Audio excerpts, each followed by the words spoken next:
जन्म शताब्दी पुस्तक माला 2 आपत्ति काल का अध्यात्म। लेखक श्री राम शर्मा आचार्य।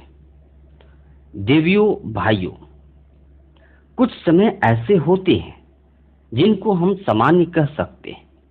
सामान्य समय में सामान्य प्रकार की गतिविधियां चलते रहने का औचित्य समझ में आता है। रोज आदमी पैदा होते हैं, बढ़ते हैं, खेती बाड़ी करते हैं, ब्याह शादी होते हैं, बाल बच्चे होते हैं, बड़े होते हैं और मौत के मुंह में चले जाते हैं। यह सामान्य क्रम है जो चलता रहता है। इसमें अचंभे की कोई नई बात नहीं है। लेकिन कभी कभी कोई ऐसे समय भी आते हैं जिनको हम विलक्षण कह सकते हैं, जिनको आपत्ति काल कहा जा सकता है। मनुष्य के जीवन में आपत्ति काल भी कई बार आते हैं। आपत्ति काल में सामान्य प्रकार की प्रक्रियाएं लड़खड़ा जाती है। घर में आग लग जाए, छप्पर जल रहा हो, उस समय खाना नहाना सब कुछ छोड़कर जलते छप्पर पर पानी डालने के लिए सभी दौड़ पड़ते हैं। दुर्घटना हो जाए तो ऑफिस जाना छोड़कर पहले बच्चे को अस्पताल ले जाएंगे और प्लास्टर कराकर आएंगे। यह क्या कह रहे हैं? आपत्ति काल की बात कह रहे हैं। आपत्ति काल की कीमत जो समझते हैं उनको यह भी ध्यान है कि आपत्ति काल के लिए आपत्तिकालीन व्यवस्थाएं बनाई जाती है। देश के ऊपर जब कोई दुश्मन हमला कर देता है तो क्या करना पड़ता है? दुश्मन बनना पड़ता है। सैनिकों की छुट्टियां बंद कर दी जाती है। नहीं साहब, हमारा ब्याह है, मुहूर्त अभी छट गया है, आपका ब्याह होगा अगले साल में, अभी तो दुश्मन ने हमला कर दिया है, इसलिए आपकी छुट्टियां रद्द की जाती है और आपको लड़ने के लिए जाना होगा। हमारी मां मर गई है, उसका श्राद्ध करना है तो अगले साल करना, इस वक्त बंद कीजिए। यह सब सामान्य समय की बातें हैं। सामान्य समय पर श्राद्ध भी करना चाहिए। बाप बीमार है तो उसका इलाज भी कराना चाहिए। समान समय पर अपनी लड़की बड़ी हो गई है तो इसके लिए दूल्हा भी ढूंढना चाहिए। पर असामान्य समय पर यदि आप मिलिट्री में हैं तो मोर्चे पर जाना चाहिए, और अगर मिलिट्री में नहीं है तो यदि भर्ती के लिए हुक्म दे दिया गया है कि नौजवानों में से हर एक को भर्ती होना पड़ेगा, तब आप भर्ती हो जाइए। नहीं साहब, हमारा बीए सेकेंड ईयर है, हम फेल हो जाएंगे, थर्ड डिवीजन हो जाएंगे। आपकी बात सही है, लेकिन यह उस समय के लिए सही है जबकि सामान्य समय हो। सामान्य समय में आपको ट्यूशन करना चाहिए, पढ़ना चाहिए, और जब आपत्ति काल है तब पढ़ाई बंद करनी चाहिए। क्या करें?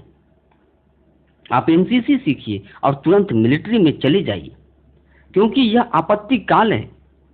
आपत्ति काल की मर्यादा जो आदमी समझते हैं वह ये जानते हैं कि इसमें सामान्य जीवन के क्रम और सामान्य जीवन की व्यवस्थाओं के बारे में बाहर से अलग से विचार करना पड़ता है। साथियों, मैं यह कह रहा था आपसे कि यह आपत्ति काल है जिसमें से आप गुजर रहे हैं। इसे अगर आप हमारी आंखों से देख पाए तो आप देख सकते हैं कि कैसे तूफान आ रहे हैं, कैसी आंधियां आ रही है। आपको अपनी आंखों से दिखाई नहीं पड़ सकता, क्योंकि आप सामने की चीजें देखते हैं। आपको केवल वही चीज दिखाई पड़ती है जो सामने है। जमीन आपको चलती हुई दिखाई नहीं पड़ सकती, क्योंकि आप सामने की चीजें देखते हैं। आपकी आंखें बहुत छोटी है। आप तो कहेंगे कि मकान कहाँ भाग रहे हैं, पेड़ कहाँ भाग रहे हैं, वे जहां रात में थे वहीं पर अब भी हैं। सब गलत बात है। बेटे, यह पृथ्वी इस तेजी से भागती हुई चली जा रही है कि उसके सामने बंदूक की गोली भी कोई चीज नहीं है। इस तेजी के साथ दंदनाती हुई पृथ्वी भाग रही है। आपको तो दिखाई नहीं देता, पर चंद्रमा की जमीन पर जो लोग गए थे उन्होंने आकर खबर दी है कि चंद्रमा की जमीन पर हमारी पृथ्वी 3 गुना बड़ी दिखाई देती है। वह ग्लोब के तरीके से रंग बिरंगी चलती हुई दिखाई पड़ती है। यह क्या है? आंखों का फर्क है जो आपको दिखाई नहीं देता कि क्या हो रहा है। गुलर के फूल के बीच में बंद रहने वाली भुनगे को कुछ पता नहीं है कि कब रात हुई, कब दिन, धूप है या बरसात। महामारी फैली है या सब कुछ ठीक चल रहा है? आपकी अकल और बनावट अगर गूलर के भुनगे के तरीके से हो तो मैं कुछ नहीं कर सकता। तब आपके लिए दिन सामान्य है, जैसे हमेशा थे वैसे ही अब भी जगत की गति का असर आपके ऊपर नहीं हो सकता। जिनके लिए वही रोटी खाना, पैसा कमाना, बच्चे पैदा करना, इसके अतिरिक्त और कोई समस्या नहीं है, उन्हें मूढ़ के सिवाय और क्या कहा जाए। जिनके पास न अकल है, न दूरदृष्टि है और न ही जिन्हें कर्तव्यों का भान है, उनके लिए मैं कुछ नहीं कर सकता। पर आपको मैं उनसे अलग मानता हूं कि आप अलग किस्म के आदमी हैं। आप ऐसे आदमी हैं जिनको कि भगवान ने तीसरी वाली आंख देना शुरू कर दिया है। तीसरी वाली आंख क्या होती है? वह जो हम तराटक से जागृत कराते हैं। तीसरी आंख खोलने के लिए प्रकाश का ध्यान कराते हैं। तीसरी आंख कहते हैं प्रकाश को, जिससे कि बहुत दूर तक दिखाई पड़ता है। दूर की बातें दिखाई पड़ती है, हमको मौत दिखाई पड़ती है, अगला जन्म दिखाई पड़ता है, हमको अपना भविष्य दिखाई पड़ता है, भगवान दिखाई पड़ता है, मरने के बाद का 84 लाख योनियों का चक्र दिखाई पड़ता है। और यह दिखाई पड़ता है कि हमारी अवांछनीय गतिविधियां जो आज है वे हमारे लिए क्या नुकसानदायक हो सकती है। आज हम जुलाब की गोली खा रहे हैं तो कल क्या हो सकता है? यह क्या है? यह समझदारी की निशानी है, जिसमें कि आदमी को अपनी बाबत और दुनिया की बाबत आगे की बात दिखाई पड़ती है। वर्तमान कालीन यह युग संध्या है। युग संध्या किसे कहते हैं? इसका एक नमूना मैं आपको बता सकता हूं। बताइए क्या है? बेटे, एक युग वह है जिस समय हम एक पेट में बैठे हुए थे।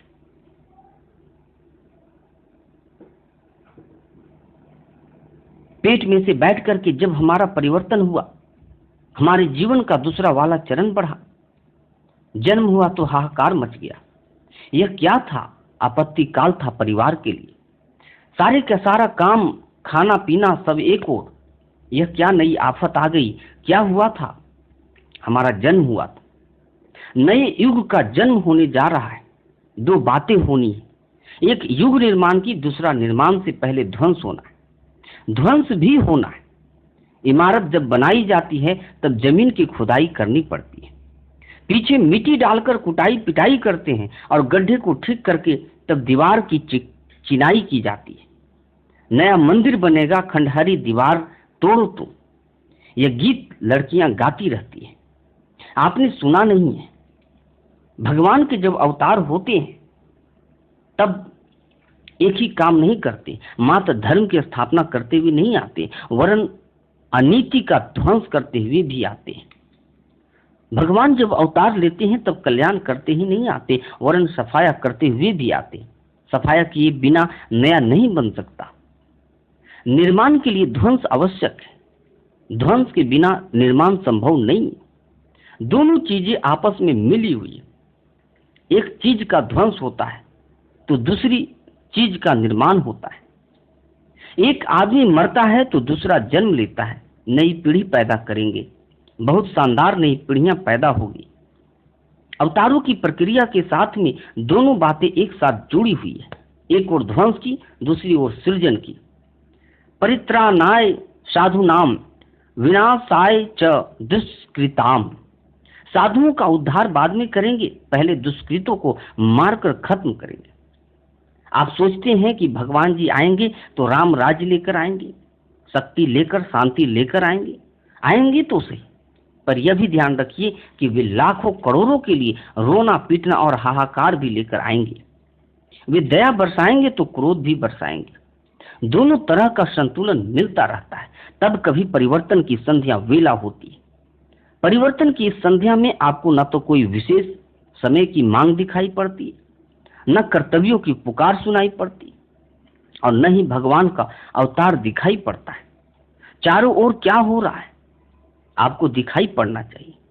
अगर आप विमूढ़ ही बने रहे, रोटी खाने और पैसा कमाने से लेकर बच्चे पैदा करने तक की चक्र में ही पड़े रहे, तो फिर मैं क्या कह सकता हूं? लेकिन अगर आपके भीतर जीवन आ गया होगा, जागृति आ गई होगी, तो आपकी एक और आंख खुल गई होगी, जिसको त्राटक साधना में हमने बहुत महत्व दिया है। पंचकोश की उपासना में हमने त्राटक को बहुत महत्व दिया है और कहा है कि आपकी मदद करने के लिए हम तैयार हैं। यह आपत्ति काल है, इसलिए आप कोई विशेष उपासना ना करें तो भी कोई हर्ज की बात नहीं, आपके बदले हम कर देंगे। आप अपनी उपासना थोड़ी देर करें तो भी काम चल सकता है। नहीं गुरुजी, हम तो योगाभ्यास सीखेंगे, कुंडली जागरण सीखेंगे। बेटे, यह इतना सरल और सस्ता नहीं है जितना कि तू समझता है। इसमें सारे के सारा जीवन का कायाकल्प करना पड़ता है, अपने व्यक्तित्व को और चरित्र को उल्टा पुल्टा करना पड़ता है। यह शीर्षासन है जीवन क्रम का। अध्यात्म क्या है? जीवन का शीर्षासन है। तो क्या इसे बाजीगरी समझता है कि यह कर लूंगा वह कर लूंगा? इसमें ऐसा कुछ नहीं है, वरन इसमें जीवन की दिशा उल्टी जाती है, जीवन को पलटा जाता है। योगी की परिभाषा एक ही है कि योगी दिन में सोया करता है और रात में जागा करता है।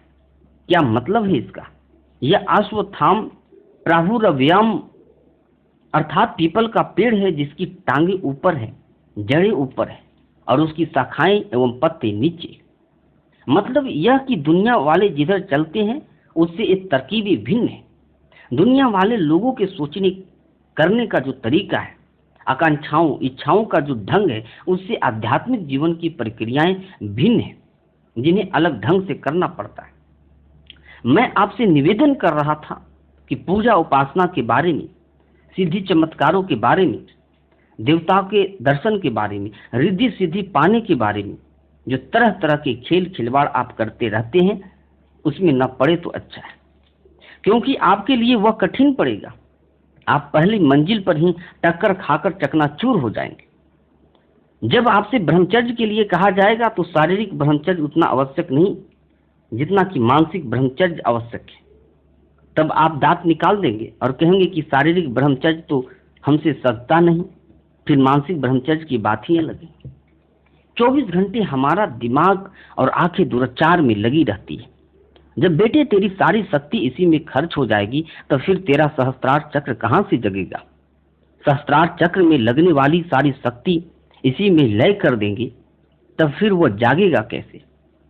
सहस्त्रार को जागृत करने वाला जो प्रकाश है वह तो आपकी आंखों के रास्ते सारा का सारा वाइब्रेशंस तरंगों में से नष्ट हो जाएगा। फिर आप कहेंगे कि गुरुजी हमारा सहस्त्रार जगा दीजिए। तो कैसे जगाएं हम? इसके अंदर जो गर्मी थी, ऊर्जा थी, वह तो तूने खत्म कर दी।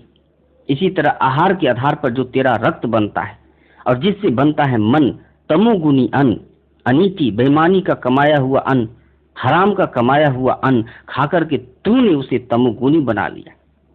उसे मैं कैसे स्थिर कर दूं? सारे का सारा अन्न जिसे तू खाता है उसमें तमोगुण ही तमोगुण भरा हुआ है, रजोगुण की सीमा में भी नहीं। पूरा परिश्रम चुका करके जो अन्न खरीदा नहीं गया वह भी बेईमानी का है। केवल चोरी या डाका डालकर लाया गया अन्न ही नहीं, यह भी अभक्ष्य होता है।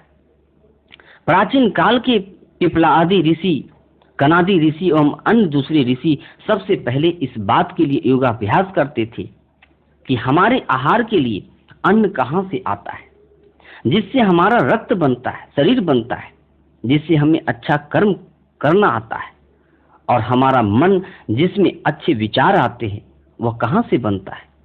अन्न से बनता है। बेटे, कान में उंगली लगा लेना या हर वक्त नाक में से प्राणायाम कर लेना भर योगाभ्यास नहीं है। योगाभ्यास जीवन का उपक्रम है जिससे जीवन में परिवर्तन करना पड़ता है। साधु या ब्राह्मण एक जीवन क्रम है, जीवन की एक फिलॉसफी है, सोचने और काम करने का एक तरीका है। योगाभ्यास, प्राणायाम आदि उसके ऊपर के श्रृंगार है, शान चढ़ने के पत्थर है जिस पर घिसकर तलवार पर धार निकाली जाती है। लोहा ना हो तो लकड़ी की तलवार नहीं बन सकती।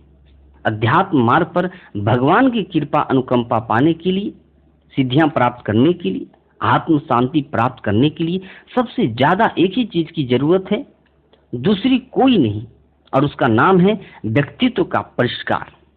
इसके लिए वहां से साधनाएं शुरू करनी पड़ती है, जहां से मनुष्य के आहार और व्यवहार को संयमित करना पड़ता है। यह शुरुआत है। फिर मन का संयम करना पड़ता है। यह एक साइंस है। उपासना में मन को अस्त व्यस्त नहीं जाने दिया जाता। उससे कहा जाता है कि हमारा और हमारे भगवान का संबंध है, आप यहीं रहिए। इतने भर भी यदि मन भागता है तो भगवान की किताब पढ़िए, भगवान की शक्ल देखिए, भगवान से बातचीत कीजिए। बातचीत नहीं कर सकते तो भगवान का ध्यान कीजिए। ज्ञान ध्यान की बात करके मन को पकड़ करके रखिए। मन के निग्रह के बाद समय का निग्रह करना पड़ेगा। अपने आप को शिकंजे के तरीके से कसना पड़ेगा। यही तो एक संपत्ति है तेरे पास, और दूसरी कोई चीज नहीं। समय को व्यवस्थित नहीं किया तो फिर तेरे हाथ कुछ भी नहीं रह पाएगा। विनोबा भावे से लेकर गांधी जी तक जितने भी महापुरुष और अध्यात्मवादी हुए, उन्होंने समय को इस तरीके से कसा है कि एक क्षण भी बेकार न जाने पाए। यही तो दौलत है तेरे पास, जिससे चाहे आत्म कल्याण कर ले, चाहे जनता की सेवा कर ले, चाहे अपना स्वास्थ्य बना ले, चाहे परिवार की सेवा कर ले। प्रगति करनी है तो समय का संयम करना पड़ेगा, धन का संयम करना पड़ेगा, क्योंकि धन का संयम जब तक तू नहीं करता तब तक सैकड़ों तरह की बुराइयां आ जाएगी। आलस, अहंकार, शराबखोरी, अपव्यय आदि सारी बीमारियां तो अनायास ही तेरे भीतर आ जाएगी। धन का अगर संयम न कर सकेगा तो जो कुछ पुण्य परमार्थ कर सकता होगा सो नहीं करेगा, और यदि इसे औलाद के लिए छोड़कर चला जाएगा तो वे आपस में लड़ेंगे और उनका सफाया हो जाएगा। उपार्जन और व्यय कैसे करना चाहिए, यह जीवन की एक शैली है, एक क्रम है और एक आधार है। अध्यात्म एक साइंस है, इसमें जीवन का क्रम बदलना पड़ता है। इसलिए मैं आपसे निवेदन कर रहा था कि इस आपत्ति काल में योगाभ्यासी बनने के लिए, सिद्ध महात्मा बनने के लिए कोशिश मत कीजिए। इस आपत्ति काल की जो जरूरत है आप वही काम करें, हम आपकी सहायता करेंगे। इस आपत्ति काल में हमने अपने गुरु की सहायता की है और उसने हमारे लिए आवश्यकताओं को पूरा किया है। आपत्ति काल में हनुमान जी ने रामचंद्र जी की मदद की थी, और रामचंद्र जी ने जिन सीढ़ियों की जरूरत थी, पहाड़ उठाने से लेकर समुद्र छलांगने तक की सीढ़ियां दे डाली थी। रामचंद्र जी ने यह कहा था, आप हमारा काम कीजिए और हम आपका काम करेंगे। यह भी एक तरीका है अंधे और पंगे का। अंधे की पंगे ने मदद की थी और पंगे ने अंधे की। आप हमारी मदद कीजिए और हम आपकी मदद करेंगे। आपके पास धन कम है तो बेटे मेरे पास भी कम है, पर जिससे हमारा संपर्क और संबंध है वो बड़ा मालदार आदमी है, उसकी बैंक बहुत बड़ी है, आप उसमें शामिल क्यों नहीं हो जाते? आप हमारी कंपनी में बीमा करा लीजिए। हमारा बड़ी कंपनी में बीमा है, इसलिए हमने आपसे यह कहा था कि आप हमारी श्रृंखला में शामिल हो जाइए और उपासना का उत्तरदायित्व तो हमारे ऊपर छोड़ दीजिए तो काफी है। तो हम क्या करें गुरुजी? बेटे आप वही करें जो हम अपने गुरु का करते हैं। आपके लिए सबसे बेहतरीन, सबसे अच्छा, सबसे नफे का सौदा यह है कि जिस तरह हमने अपने गुरु का कहना माना है और उसके कहने के मुताबिक ये योगाभ्यास कर रहे हैं, जो उसने हमको सुपुर्द कर दिए और जिससे शक्तियां पैदा होती है, आप भी ऐसा ही करें। जिस योगाभ्यास को आप इतना सरल समझते हैं वह सरल नहीं वरन इतना कठिन है कि आप कर नहीं पाएंगे। आप समझते हैं कि गायत्री माता का अनुष्ठान 24,000 जप में हो जाता है, तो यह इतने से पूरा नहीं होता है। गायत्री ब्राह्मण की कामधेनु है, अतः जप करने से पहले ब्राह्मण बन। नहीं साहब, ब्राह्मण नहीं बनेंगे। रहेंगे तो हम डाकू और रहेंगे तो हम हत्यारे कसाई ही, पर 24,000 का जप करेंगे। तब बेटे इससे क्या हो जाएगा? गंदे नाले में गंगा जल डाल देगा तो क्या सारा का सारा गंदा नाला शुद्ध हो जाएगा? गंदा नाला शुद्ध नहीं होगा, वरन वह गंगा जी भी गंदा नाला हो जाएगी। तो मोटी बातें भी समझता क्यों नहीं? मोटी बातें समझ। इसलिए मैं आप लोगों में से हर एक का उत्साह, जिसमें योगाभ्यास शामिल थी, तरह तरह की जादूगरी शामिल थी, तरह तरह के शब्द कानों में सुनने शामिल थे, उनसे आपको निरस्त करता हूं। और यह कहता हूं कि आप उधर से मन हटा ले और हमारी साधना में शामिल हो जाए। कैसे शामिल हो जाए? यह आपत्ति काल है। आपत्ति काल में आपातकालीन कार्यक्रम बना ले तो ठीक होगा। आपत्तिकालीन क्रियाकलाप में आप एक कार्यक्रम यह बना ले कि आप इतनी व्यक्तिगत महत्वाकांक्षाओं को कम कर दें। सामान्य भारतीय जिस स्तर का जीवन यापन करता है वहां तक आप अपने को सीमाबद्ध कर ले तो आप आपत्तिकाल में युग की मांग और समय की मांग के लायक कुछ कर पाएंगे।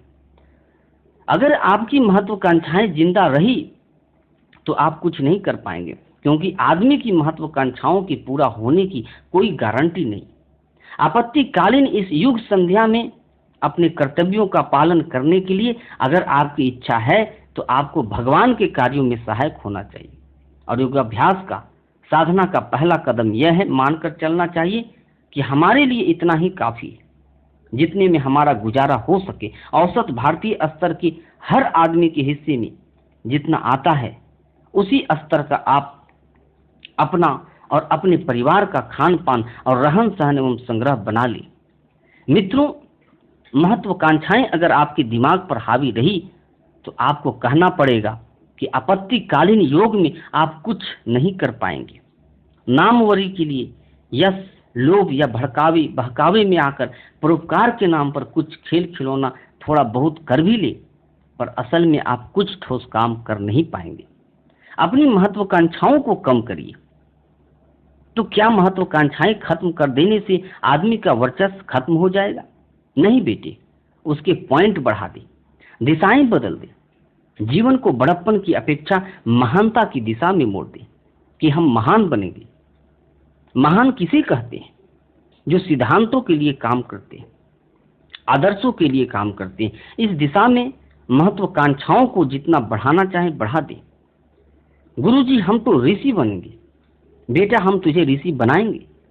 ऋषि की महत्वाकांक्षा बढ़ा, हम तुझे ब्रह्म ऋषि बना देंगे, राज ऋषि बना देंगे, देव ऋषि बना देंगे। पर शर्त एक ही है कि हमारे रास्ते पर चल और उधर की महत्वाकांक्षाएं कम करके इधर की महत्वाकांक्षाओं में लगा दे।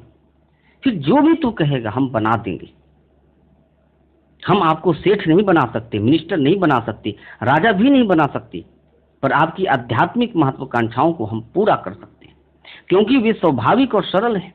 उसमें दैवी शक्तियां सहायता करती है, पर आपकी भौतिक महत्वाकांक्षाओं में दैवी शक्तियां सहायता नहीं करती। उसमें आपका कर्म और पुरुषार्थ सहायता करता है। यही घूम घाम करके दैवी कृपा आशीर्वाद के रूप में आ जाता है। फोकट में दैवी कृपा आदमी की भौतिक महत्वाकांक्षा को पूरा करने में सहायक नहीं होती। यदि देवता पैसा देते होते तो हिंदुस्तान जैसा देश, जो देवताओं का देश कहलाता है, गरीब नहीं रहा होता। लक्ष्मी जी की पूजा करते हुए 7 पीढ़ियां व्यतीत हो गई, फिर भी गरीबी हमारे घर से निकली नहीं। लक्ष्मी जी आई नहीं। हमने सुना है देवता कृपा करते हैं, देवता कृपा नहीं करते हैं। भौतिक जीवन में योग्यताएं काम करती है, पुरुषार्थ काम करता है। जापानियों से पूछकर आइए कि आपको जो संपत्ति मिली है उसे क्या लक्ष्मी जी ने भेजा है या आपके पुरुषार्थ ने? हर जापानी यही कहेगा कि हमारे पुरुषार्थ ने भेजा है।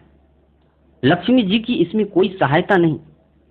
देवताओं की सहायता एक काम में आती है, आध्यात्मिक जीवन, आंतरिक जीवन के विकास में, जो कि वास्तविक जीवन है और सारी की सारी सफलताओं का केंद्र है।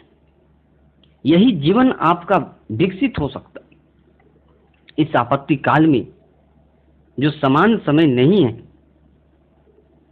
यदि आप अपने जीवन की रीति नीति और गतिविधियों को बदल दे, अपने भौतिक जीवन की महत्वाकांक्षाओं को कम कर दे, जितने कम में गुजारा हो सकता हो उतने कम पैसे कम समय में अपना गुजारा कर ले और बाकी सारे का सारा समय श्रेष्ठ कामों के लिए, आध्यात्मिक कार्यों के लिए, आपत्तिकाल के क्रियाकलापों के लिए समय की मांग को पूरा करने में लगा दें।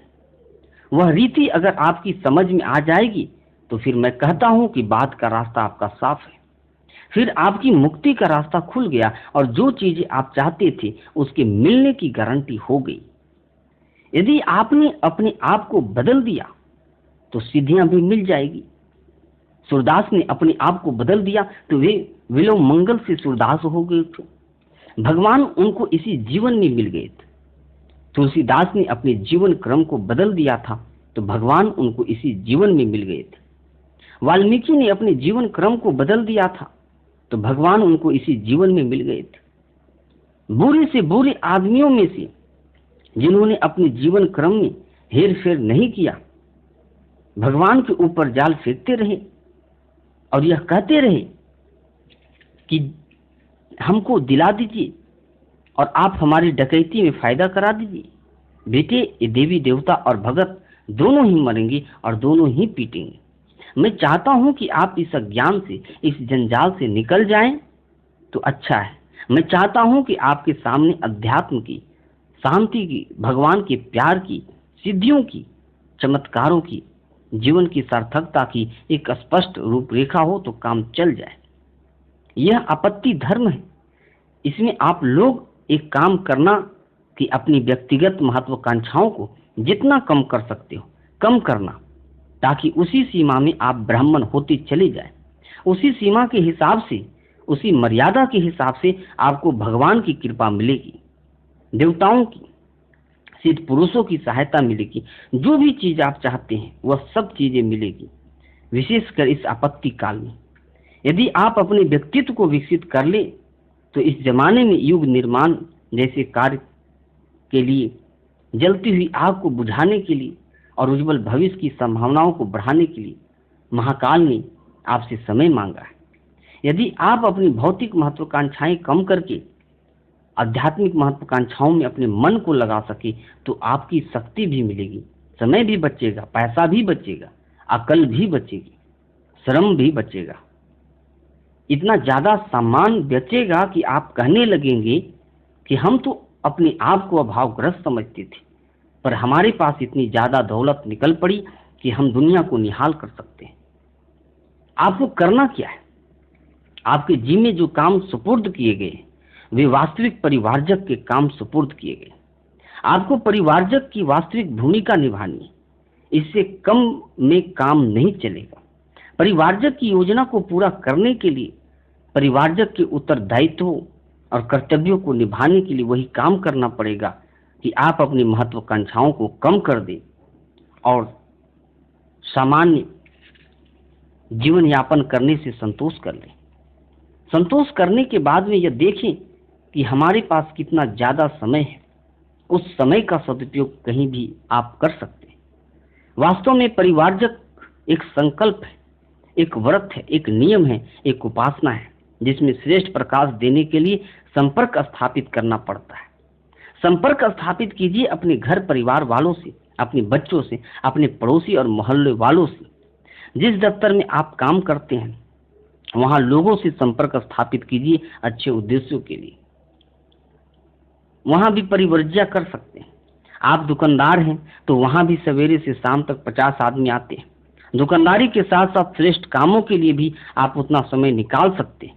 आप हर आदमी को 24 घंटे अच्छी सलाह दे सकते हैं, श्रेष्ठ प्रेरणाएं दे सकते हैं और समान जीवन क्रम के साथ परिवारजक व्रत का, जिसका उद्देश्य जनसंपर्क है, हर समय पालन करते रह सकते हैं। आप कहीं भी जाएं, हम आपसे यह नहीं पूछेंगे कि इनमें कितनी सफलता मिली। सफलता मिले या ना मिले पर प्रयास कितना किया, यह समयदानियों से हमारा मूल प्रश्न होगा। इस युग की सबसे बड़ी मांग समयदान है। समयदान का 10 सूत्री कार्यक्रम आप समझ लें और करने की कोशिश करें तो बात पूरी होगी। पहले आप बाहर जाइए और अपने आप से, दूसरों से भी कहिए कि युग बदल रहा है। यह आपत्ति काल है। आपत्ति काल में भगवान ने प्रत्येक जागृत आत्मा से समय मांगा है। इस आड़े समय में आप समय दे पावे तो वह हीरे मोती जवाहरात के बराबर है। समय की पुकार के ऊपर जिन्होंने समय दिया वे बेटे गांधी जी के मिनिस्टर हो गए, स्वतंत्रता सेनानी हो गए और आज उन्हें पेंशन मिल रही है। क्यों? क्योंकि आपत्ति काल में जब राष्ट्र पर आपत्ति आई थी तो देश को आजाद कराने के लिए वे सत्याग्रही सेना में शामिल हो गए थे और जेल की यातनाएं सही थी। तो गुरु जी आप ऐसा कीजिए कि मुझे भी कहीं स्वतंत्रता सेनानियों में जेल में भिजवा दीजिए। 3 महीने की जेल हो जाएगी और स्वतंत्रता सेनानी बन जाएंगे और 250 रुपये पेंशन मिल जाएगी। बेटे तुझे मिलेगी नहीं, क्योंकि समय चुक गया। जेल जाने का भी समय था, अब वह समय कहाँ है। अब आपत्तिकालीन समय है, यह युग बदल रहा है। आज का समय देना हीरे के बराबर, मोती के बराबर है। अगर अगली बार देगा तो तू क्या देगा? जब समय बदल जाएगा तब हम तेरे समय दान का क्या करेंगे? फिर समय दान की जरूरत नहीं पड़ेगी। इसलिए आप यहाँ से जाने के बाद स्वयं से, अपने आप से और हर जागृत आत्मा से यह कहना कि युग संधि के ये वर्ष ऐसे हैं जिनमें दुनिया का कायाकल्प हो जाएगा। कैसे हो जाएगा? इस संबंध में मैं बेकार की भविष्यवाणियां तो नहीं करता। बेकार की भविष्यवाणियां करना मुझे नापसंद है, पर मैं 2 भविष्यवाणियां कह देता हूं कि लोगों में बहुत तबाही आएगी, संसार में बहुत तबाही आएगी। तब आपको राहत के लिए लोगों में काम करना पड़ेगा। तबाही क्यों आएगी? क्योंकि अवांछनीय तत्व जहां कहीं भी है वे सब घटेंगे। घटने के लिए विनाश होगा और विकास के लिए नए निर्माण होंगे। नए निर्माण के लिए आपको समय देना पड़ेगा और श्रम करना पड़ेगा। विनाश में भी आपको सहायता करनी पड़ेगी। राहत कार्यों में आपको सहायता करनी पड़ेगी, ताकि आपका आत्मबल विकसित हो सके और आपका देवत्व विकसित हो सके। यह काम होगा। हाँ बेटी, होगा, अभी भी हो रहा है। मार काट से भी कर रहे हैं, बीमारियां भी कर रही है, बाढ़ें भी कर रही है, और जाने कौन कौन कर रहा है। जहां कहीं भी देखिए, हर जगह सूखे के साथ गीला भी जल रहा है। सब जगह तबाही ही तबाही मची। बेटे, यह आपत्ति काल है। राहत कार्यों में लगना पड़ेगा। भगवान कोई नुकसान पहुंचाने वाला नहीं है। हमें यह नहीं कहने वाला है कि आप जहां जरूरत है वहां सहायता कर सकते हैं। इसमें आपकी आत्म परीक्षा है और वर्चस्व का अनुदान है। क्या आप मुसीबत में जहां के तहां हृदयहीन बने बैठे रहेंगे, मदद नहीं करेंगे? जागृत आत्माओं को आपत्ति काल ने पुकारा है कि आप राहत कार्यों के लिए मदद कीजिए। राहत कार्य केवल बाढ़ और भूकंप के नहीं हो सकते। पीड़ा और पतन इस जमाने में अभी और फैलेंगे। इनसे राहत दिलाने के लिए ही मैं आपसे कहता हूं, देखते नहीं गुंडागर्दी कैसे बढ़ती चली जाती है, दूसरे अपराध कैसे बढ़ते चले जाते हैं। इस तरह के राहत कार्यों में आपकी हर जगह जरूरत है। आपको निर्माण कार्यों के लिए एक नहीं, लाखों कार्य करने हैं। ये इम्तिहान की घड़ियां हैं। आपको निर्माण कार्य के लिए ईंट और चूने की भूमिका निभानी। प्रत्येक व्यक्ति से समय इसी के लिए मांगा था। राम ने कभी समय मांगा था, कृष्ण ने कभी समय मांगा था। हम भी आपसे समय मांगते हैं। समय की किसी के पास कमी नहीं है, केवल दिलेरी और साहस की कमी है, उदारता की कमी है। अगर आप अपने भीतर दिलेरी और उदारता पैदा कर सके तो काम बन जाए। आप यहां से जाने के बाद एक बात हर एक से कहना, अपने से 100 बार कहना, और जो कोई जागृत आत्मा दिखाई पड़े उससे कहना कि महाकाल ने एक ही निमंत्रण भेजा है, समय की मांग का निमंत्रण। आप परिवारजक हैं, जनसंपर्क में आप जहां कहीं भी जाएं, आप कृपा करके एक ही बात कहना हर आदमी से, जो कोई भी आपको भजन करता हुआ, पूजा करता हुआ दिखाई दे, उससे यही कहना कि अगर आप भगवान का अनुग्रह पाने के इच्छुक हो, भगवान की सहायता करने के इच्छुक हो, तो गुरु जी ने पल्ला पसार करके, महाकाल ने पल्ला पसार करके, युग के देवता ने पल्ला पसार करके हर आदमी से समय मांगा है। आपके पास समय हो तो हमें दे। न युग के निर्माण के लिए, राहत कार्यों के लिए, पीड़ा और पतन से लोहा लेने के लिए, सत प्रवृत्तियों के संवर्धन में योगदान देने के लिए और दुष्प्रवृत्तियों से संघर्ष करने के लिए। दोनों हाथ से इस आपत्ति काल में भगवान ने पुकार की। अगर आप कर सकते हो तो करना। यहां से जाने के पश्चात समय देना केवल उनके लिए संभव हो सकता है जो अपनी भौतिक महत्वाकांक्षाओं पर नियंत्रण लगा सकते। इसके अलावा कोई समय नहीं दे सकता। मित्रों, मैंने अपनी बात कह दी। आज की बात समाप्त। ओम शांति।